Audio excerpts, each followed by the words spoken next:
Togo, ces crimes et scandales qui jalonnent la gouvernance de Faure Gnassingbé. À quand la délivrance? Ce qui est de scandaleux dans le scandale, c'est qu'on s'y habitue. Simone de Beauvoir. Le énième scandale inacceptable révélé par la presse française à l'actif du dictateur togolais Faure Gnassingbé était ces derniers jours à la une de certains journaux proches du peuple. En effet, une résidence de rêve achetée en 1997 par le président de fait du Togo à 793 000 € en France pendant qu'il était encore étudiant semble être le scoop de la semaine. Mais vu tout ce que les Togolais vivent en termes de crimes humains, économiques et en termes de scandales de toutes sortes depuis la succession sanglante du fils Faure à son père Eyadema en 2005, on a encore besoin de l'évocation d'un autre scandale, d'un autre crime économique ou humain, pour s'indigner, se mettre en colère contre la façon arrogante, irrespectueuse et surtout politiquement scandaleuse dont le peuple togolais est dirigé depuis plusieurs décennies. Des scandales financiers ou autres,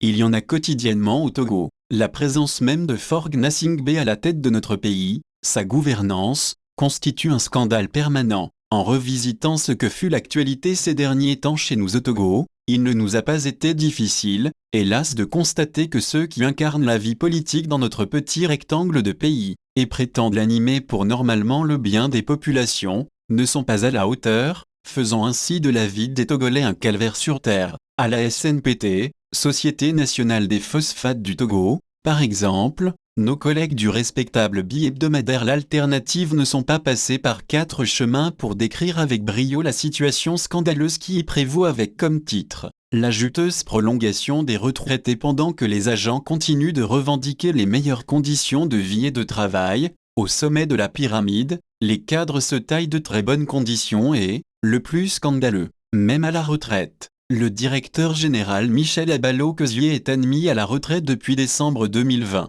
En principe, il ne devrait plus être à la tête de la SNPT. Cela fait plus de 2 ans qu'il continue de gérer la société après avoir encaissé ses droits à la retraite. Avant sa retraite, M. Michel Abalo-Cosier avait un salaire de 8 millions de francs CFA. Alors qu'il bénéficie d'une pension de 3 millions, il reçoit depuis 2020 un acompte de 10 millions de francs CFA. Assez surréaliste voire scandaleux. Dans sa parution NR 3643 du 27 juin 2022, le quotidien Liberté évoquait la situation de juge et partie dans laquelle se trouve l'inamovible directrice générale de la CNSS, Caisse nationale de sécurité sociale, Ingria Wadé. En effet, la SOGEHP, Société de gestion hospitalière, est chargée, comme son nom l'indique, de la gestion et de l'exploitation de l'hôpital d'Octalafiet. Les textes stipulent que la gestion de cette société est confiée pour une durée indéterminée à Madame Awadé Ingriata Feinam. On apprend également que la CNSS a confié la gestion de l'hôpital à la SOGEHP via un contrat. Et quand on sait que l'administrateur général de la SOGEHP et le directeur général de la CNSS sont une seule et même personne,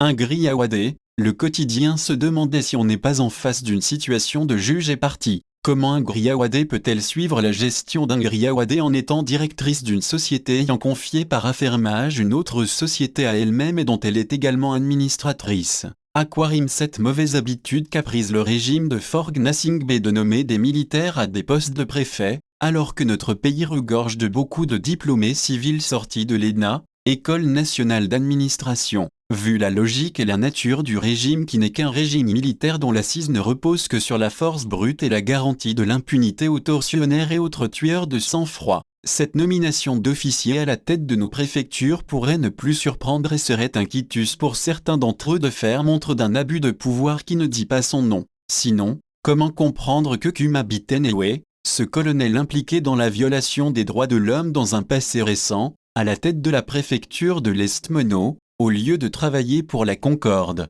trouve l'ingénieuse idée de monter des communautés ethniques les unes contre les autres, en l'occurrence les Kabyés, son ethnie d'origine, contre les Pessi, les Ifés et les Losso, un comportement tribaliste du préfet qui fut à l'origine d'une conférence de presse le 21 juin dernier du mouvement des 7 collines, M7C, un mouvement citoyen pour la promotion et la revalorisation du patrimoine culturel, matériel et immatériel dans le Grand Togo, pour dénoncer, alerter le peuple togolais, la diaspora sur le risque que court la préfecture si rien n'est fait. Mardi 28 juin 2022, un minibus qui transportait nos sœurs et nos mamans qui allaient au marché fait un accident grave. C'était sur le pont de Bakokopé à Waala dans la préfecture des Plateaux. Plus d'une dizaine de ces braves femmes qui vaquaient à leur débrouillardise pour nourrir leurs familles y trouvent la mort. L'excès de vitesse avec un pneu éclaté sur une route étroite serait la cause du sinistre. Dans un pays civilisé où l'État est là pour les citoyens et les respecte, un ou plusieurs ministres auraient dû démissionner,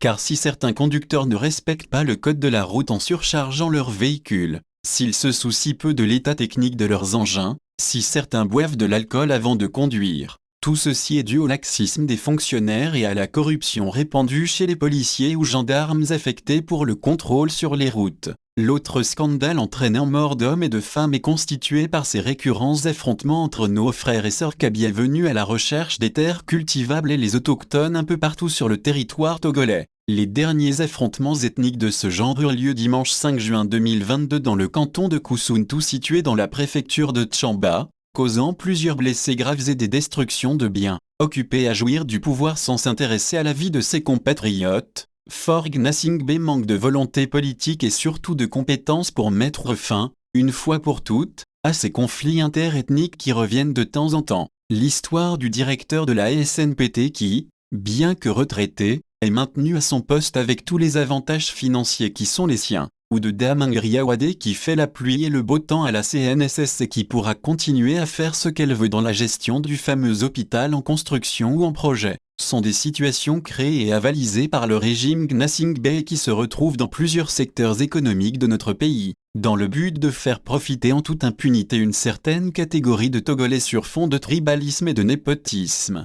Concernant la violation des droits de l'homme proprement dite, nous avons assez souvent thématisé le calvaire des prisonniers politiques que Forg Gnassingbé et son entourage ont décidé de laisser mourir à petit feu. Nous pourrions continuer à écrire et à remplir des centaines de pages pour exposer et dénoncer le caractère méchant, méprisant et surtout inhumain de ceux qui se sont installés par effraction à la tête du Togo. Existe-t-il encore une opposition digne de ce nom dans notre pays? Si oui, alors, l'heure n'est plus aux égoïsmes, aux problèmes de personnes ou à la théorie de moi ou rien. Samari, Tchadjebo, Allemagne.